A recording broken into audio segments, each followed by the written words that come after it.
Nakita ko po, staff ng Blue Ribbon. May sumunod po sa kanyang pumasok, diretso sa kwarto ko. Tuloy-tuloy po akong dinodoro.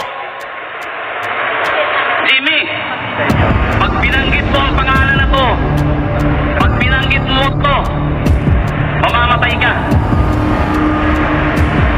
Lalo na kung makarating ka sa Pasay City Jail. Di tatagal ang buhay mo. Divorce, Your Honor, sinabay niya pa pati anak ko. Alam namin kung nasaan yung anak mo. Sa Makati, madaling kidnapin yan. Your Honor, alam niyo po ba kung sino yung mga tao na ayaw niyang ipabanggit? Nakalap doon pa lang gusto na ako tipahin, bugbugin. Si Pulong, si Man, si Michael Yang, at ang sabi niya pa, mga kaibigan niya ni Benny, Antiporda. Magkakasama yan, hindi mo ba iisang pamilya yan? Palagi yan sa Malacanang. Official pa yan ng National Press Club. Si Michael Yang, doon ko lang din nga po nalaman. Masama po pala manghuli ng illegal na droga sa loob ng Bureau of Customs. Marami na pong nawawalang containers. Sa Port of Manila, sa Taguluan, MICP, missing. Even in our intelligence report, we received already about 7 to 10 containers loaded with shabu. Kuya Cola's vlog. Subscribe. We will proceed with the questioning. Mr. Chair, before we ask some questions, can we allow him to deliver his, and explain about the, I think the affidavit that I have right now is not yet notarized. But it was, it has a signature of Mr. Jimmy Guban. But if I will check the whole 4 pages, hindi pa po siya notarized. So can we ask if we can swear on the truthfulness of these letters that you have sent to this Quadcom? Thank you, Mr. Chair, Your Honors. Magandang hapon po. Hindi po ako makapagpanotarize yan kasi nasa loob po ako ng Bureau of Correction. Pag notarize po, I have to be present. I'm sure si Madam is a lawyer. Kailangan po pag notaryo, present po ako na manunumpa. Yes, tama, Mr. Congressman Fernandez.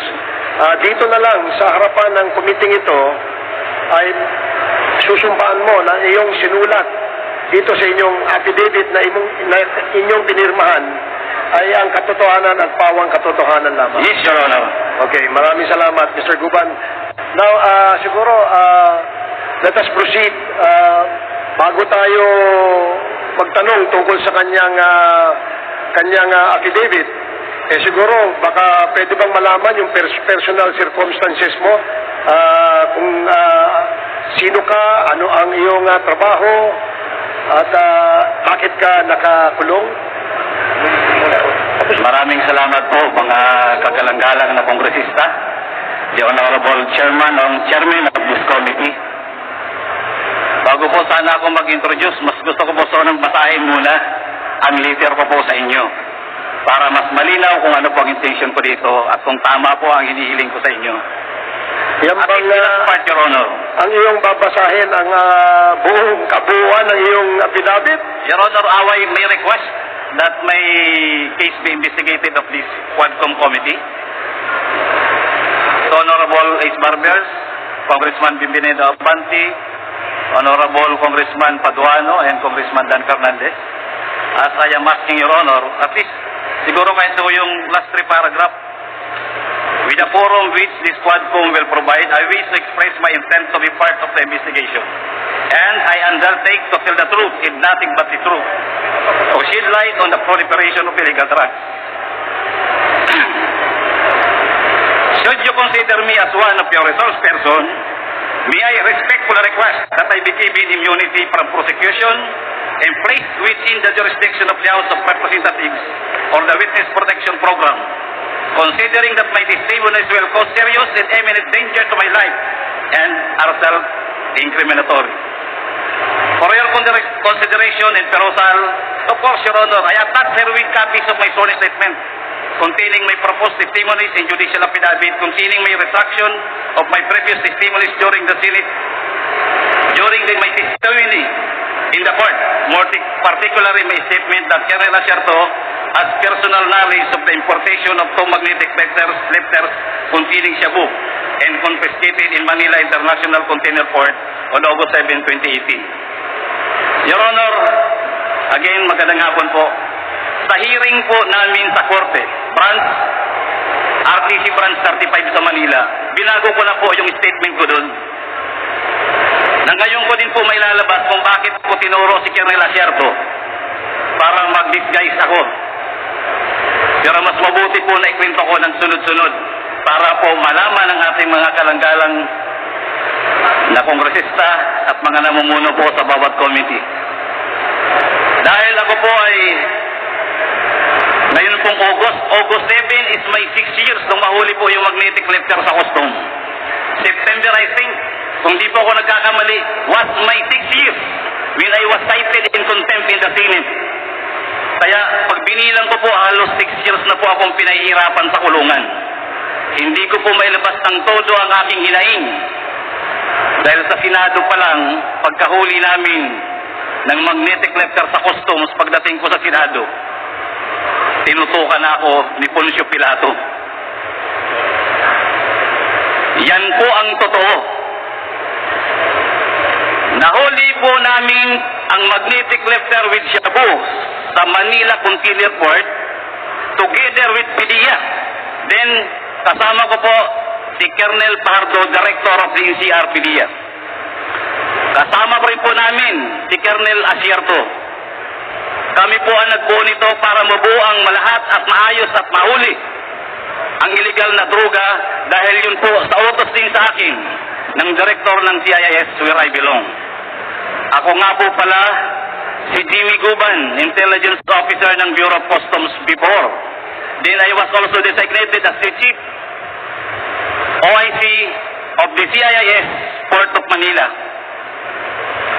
Ako ngayon ay si PDL Jimmy Guban with prison number 8223 P5046. Masama po pala manghuli ng illegal na droga sa loob ng Bureau of Customs. Sumunod lang po ako sa utos ng pamunuan. Dahil doon po ay katatapos lang natanggalin ang pinuno ng Bureau of Customs. Pinalitan na galing sa PDEA. Ang pangalan ay si Commissioner Isidro Lapiña. During that time, Your Honor, operatiba na po ako. Organic pa akong operatiba ng Customs Intelligence and Investigation Service.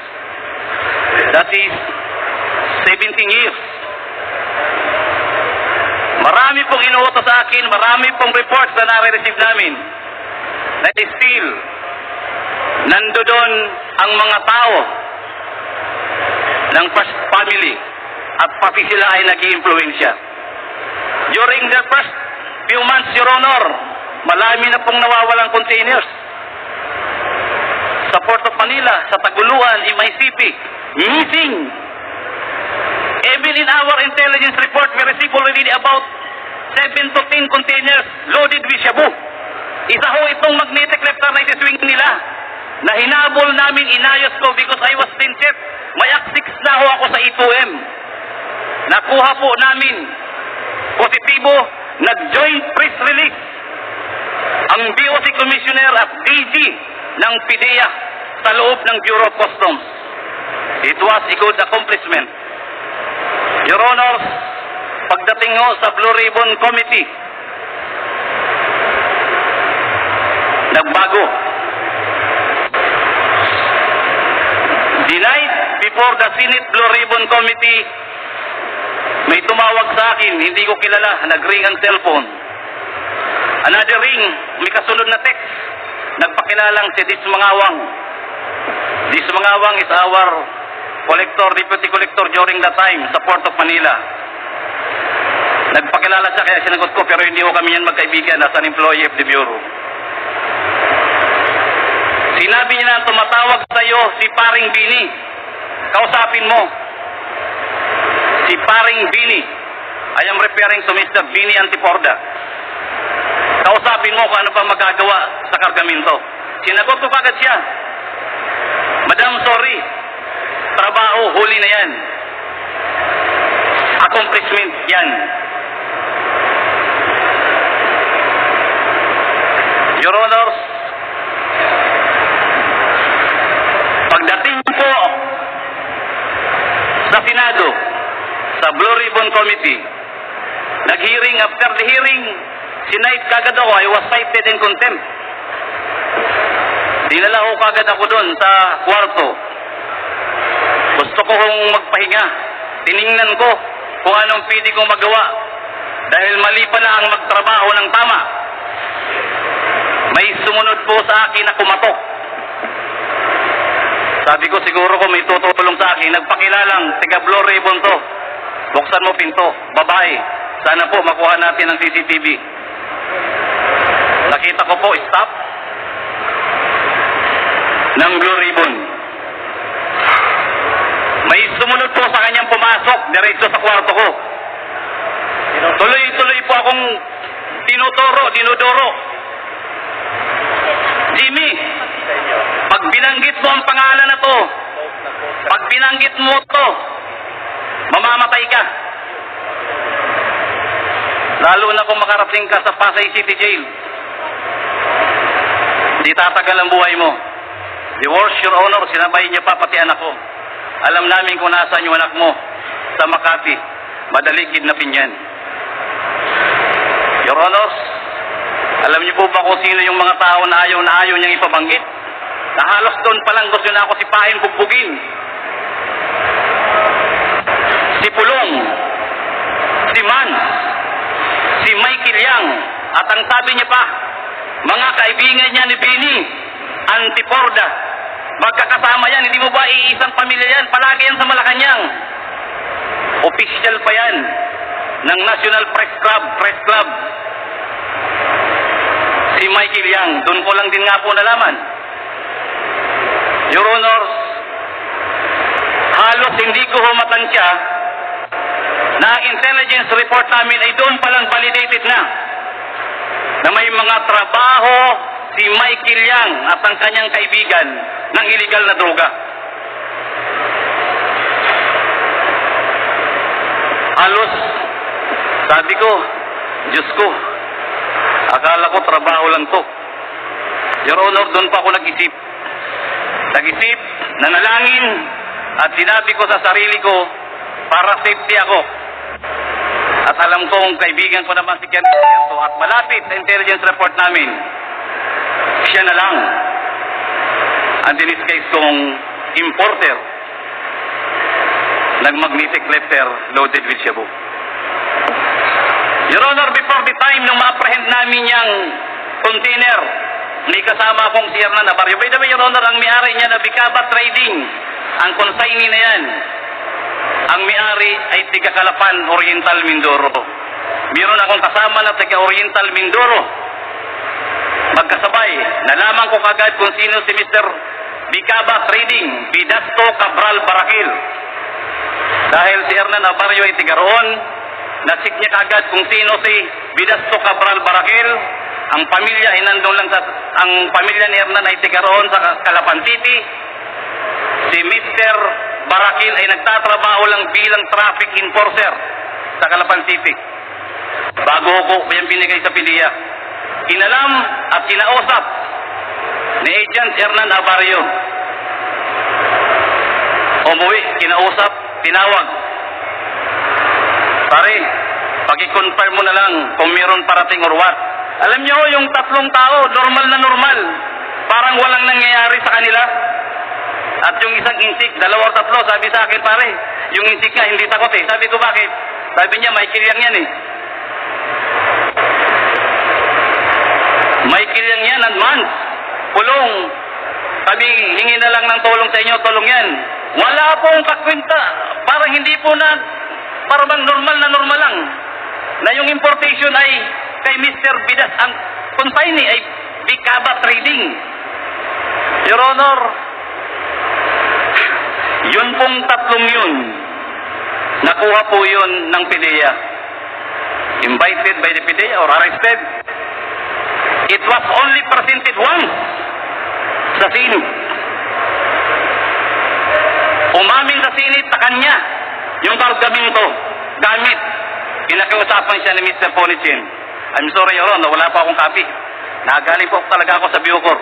Nandun po yan, nababasa po yan natin, mababasa at mababasa natin yan. And I can bring that document here. Napakalinaw ng tanong ng chairman ng Magic Blue Ribbon Committee, ng Senate Blue Ribbon Committee. Your Honor, inamin, may ebidensya, yung tatlo lang muna. Bakit nila winala hanggang ngayon? 6 na time po ako nakasuffer sa kulungan. Ang tukha nga, double barrel, kunti lang na droga, kulong kagad, patay kagad. Nasaan itong tatlo? Si Mr. Vidasto Cabral Barakil, Lagrimas Katipan, Emily Lukigan, ang alam ko yung isik, pinakawalan din nila. Ano ang meron? At bakit po ako ang dinidikdik hanggang sa Bucor? Nakarating ako na nanghuli lang po ako ng illegal na droga. Wala akong nawala kahit katiting. Inorderan po ng judge. Nasunugin, sinunog, nandoon po ang testimonya ng mga PDEA. Kasama kong PDEA sa aking opisina sa Bureau of Customs. Kami po ang nanghuli. Ano po ang partikular na batas? Ang iba-violate ko? Conspiracy to import? Or yun ang grand conspiracy na linisin ang pangalan ng First Family at si Michael Yang para pagsalitain pa ako at papirmahin na ang kasama dun sa importation na isang politiko na kalaban nila na hindi ako pumayag. Dahil sabi ko walang alam yan. Hanggang ngayon po, malinaw. Basahin ko man po ang testimonya ko hanggang ngayon. Magaling pa siguro po ang unti kong memory card. Hindi ko po makakalimutan kung paano ko sinakripisyohan yan. Ako ho, ikinulong. Buti na lang may Diyos. Pagdating po sa kulungan, may mga tumutulong sa akin. May mga lumalapit po. Natistigo kung sino si Michael Yang, paano nasunog ang Bureau of Customs, paano pinatay ang empleyado ng mga taga-customs. Bakit ang daming releases during the time ng mga containers na nawawala hanggang ngayon hindi iniimbestigahan? Napakasakit po mga galagalang-galang na kongresista at sa iba pong mga resource speaker dito. Andito po ako, I am seeking for truth and justice. Nothing less, nothing more. Thank you, Your Honor. Meron pa, pero mamaya naman, baka tumasok. Baby ko. Salamat, Mr. Guban. Uminom ka muna ng tubig at bago ka namin... Alam mo, Mr. Guban, ang iyong affidavit